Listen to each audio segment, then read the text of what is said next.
Aryan doctor Rudra की भूमिगत गुफा के बड़े दरवाजे पर खड़ा है। डॉक्टर रुद्र, अब हमारे आमने सामने आने का समय आ गया है। इधर कर्नल अर्जुन अपनी टीम को हमले के लिए तैयार कर रहे हैं। यही मौका है, हमें तेजी से अंदर जाना है, खतरे खत्म करने हैं और बम को रोकना है। दोस्तों, तैयार हो जाओ, यही समय है डॉक्टर रुद्र को रोकने का। एक जोरदार मुक्के के साथ आर्यन मजबूत दरवाजों को तोड़ देता है। टीम अंदर दौड़ पड़ती है। अंदर लाल चेतावनी लाइटें चमक रही हैं। ऊपर एक बड़ा डिजिटल टाइमर चल रहा है। विस्फोट में 59 मिनट बाकी हैं। पिछली लड़ाई में घायल ज़ारा लंगड़ाते हुए डॉक्टर रुद्र के पास जाती है। वो यहाँ है, हम उसे रोक नहीं पाए। तो तुम्हारा कभी इरादा ही नहीं था रोकने का। वह एक बटन दबाता है। बड़े मैकेनिकल दरवाजे खुलते हैं और साइबरनेटिक सैनिकों की एक फौज सामने आ जाती है। ज़ारा ने उसे हैरानी से देखा। तुमने कहा था कि मैं तुम्हारी सबसे बड़ी रचना हूँ। तुम तो मेरे प्रयोग का केवल एक छोटा सा हिस्सा थी। साइबर सोल्जर्स ज़ारा की ओर मुड़ते हैं और हमला कर देते हैं। ज़ारा मुश्किल से बच पाती है, यह समझते हुए कि उसके साथ धोखा हुआ है। उधर आर्यन और स्ट्राइक टीम युद्ध में शामिल हो जाते हैं। साइबर सोल्जर्स ज्यादा ताकतवर, तेज और बेरहम हैं। आर्यन एक जीवित तूफान की तरह गरजता हुआ आगे बढ़ता है, वारों को चकमा देता, घूंसे मारता और सुनहरी ऊर्जा की तरंगें छोड़ता है। बस बहुत हुआ, मेरे पास इसके लिए समय नहीं है। वह अपने मुट्ठियों को सिकुड़ता है और जमीन पर जोर से प्रहार करता है, जिससे एक विशाल ऊर्जा तरंग पैदा होती है जो साइबर सोल्जर्स को जमीन पर गिरा देती है। कमाल कर दिया बच्चे, मुझे कभी तुमसे लड़ने की गलती न करने की याद दिलाना। आर्यन को एक दूसरा रास्ता दिखता है, कंट्रोल रूम। मैं रुद्र के पीछे जा रहा हूँ, मुझे कवर करो। वह दूसरी दरवाजों को धमाके से उड़ाते हुए अंदर घुसता है। डॉक्टर रुद्र न्यूक्लियर वॉरहेड के कंट्रोल पैनल के सामने खड़ा मुस्कुरा रहा है। टाइमर पर अब सिर्फ 45 मिनट बचे हैं। आर्यन दरवाजा तोड़कर अंदर आता है। उसकी सांसें भारी हैं और पूरा शरीर सुनहरी ऊर्जा से जल रहा है। अब अंत आ चुका है रुद्र, तुम्हारे पापों का हिसाब पूरा होने वाला है। नहीं बच्चे, असली खेल तो अब शुरू हुआ है। रुद्र बटन दबाता है और अगले ही पल वॉरहेड की लॉन्च प्रक्रिया चालू हो जाती है। समय अब सच में कम है। रुको रुद्र, ये पागलपन बंद करो। डॉक्टर रुद्र अचानक अपनी कोट उतारता है। उसके शरीर से जुड़ा हुआ एक यांत्रिक एक्सोसूट सामने आता है। उसकी बाहें धधकती हुई न्यूक्लियर ऊर्जा से चमक रही होती हैं। क्या तुम्हें लगता है कि उस रात सिर्फ तुम ही बदले थे? उस रात सिर्फ एक सुपर हीरो नहीं बना, बल्कि एक सुपर विलेन भी जन्मा था। और अब वह पल आ गया है जब सुपर हीरो को विदा करना होगा। एक खूनी लड़ाई शुरू होती है। डॉक्टर रुद्र का एक्सोसूट उसकी ताकत को बढ़ा देता है।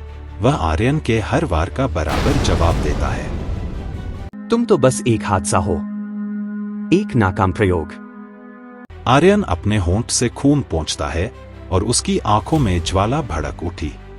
हाँ, मैं एक हादसा हूँ और यही हादसा अब सब कुछ बदल देगा। वह अपनी शक्ति समेटता है और अगले ही पल उसका शरीर तेज सुनहरी प्रकाश से जगमगा उठता है। आर्यन अपनी ऊर्जा से रुद्र के कंसोल पर हमला करता है। तुम चाहकर भी लॉन्च नहीं रोक सकते, बहुत देर हो चुकी है। अगर लॉन्च नहीं रुक सकता तो तुम्हें ही खत्म करना पड़ेगा। आजा रुद्र, अब तेरे पागलपन का आखिरी इलाज होगा। आर्यन और डॉक्टर रुद्र एक दूसरे के सामने खड़े हैं। दोनों के शरीर जख्मी हैं, चेहरे पर खून और थकान, लेकिन आंखों में अब भी वही आग जल रही है। टाइमर लगातार टिमटिमा रहा है। विस्फोट तक सिर्फ 30 मिनट बचे हैं। अब बहुत देर हो चुकी है। अगर तुमने मुझे रोक भी लिया तो भी वॉरहेड को कोई नहीं रोक सकता। फिर चाहे जान चली जाए, लेकिन मैं तुझे भी रोकूंगा और इस तबाही को भी। गूंजते विस्फोट के बीच आर्यन और रुद्र की भिड़ंत होती है। दो ताकतें टकराती हैं और जमीन तक थर्रा उठती है। इसी बीच कर्नल अर्जुन अपनी कमांडो टीम के साथ वॉरहेड वाले कक्ष में घुसते हैं।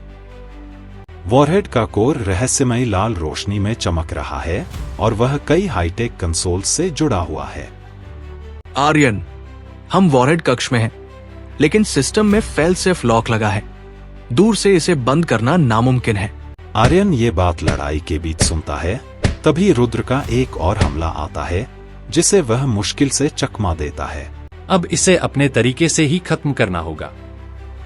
वह अपनी सारी ऊर्जा इकट्ठा करता है और रुद्र को जोर से जमीन पर पटकता है, जिससे फर्श टूट जाता है।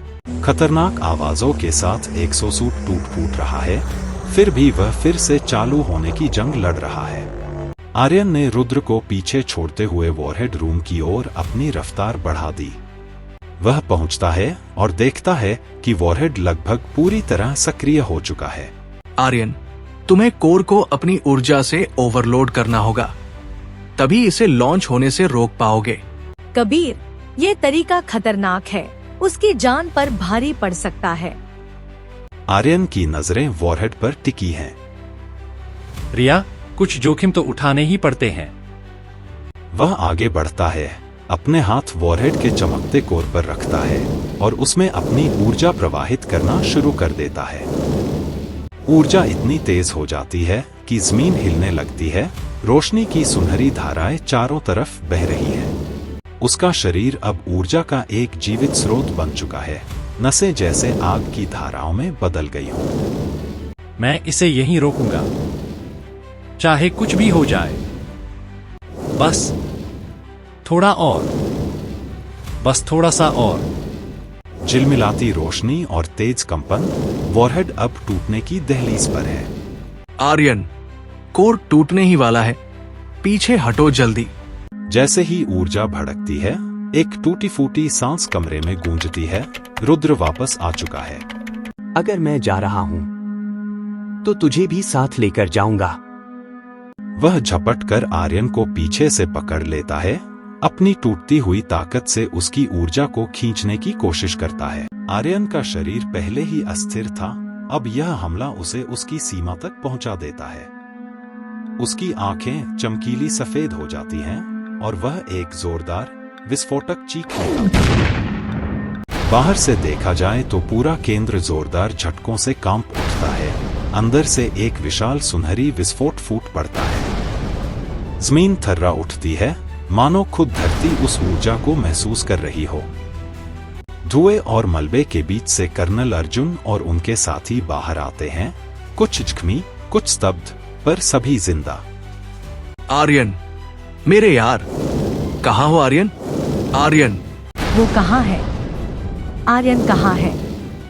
किसी ने देखा उसे?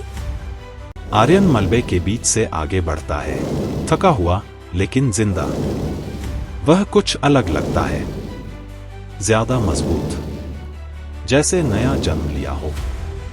ड्रामेबाज, मुझे सच में लगा था मैंने तुम्हें खो दिया।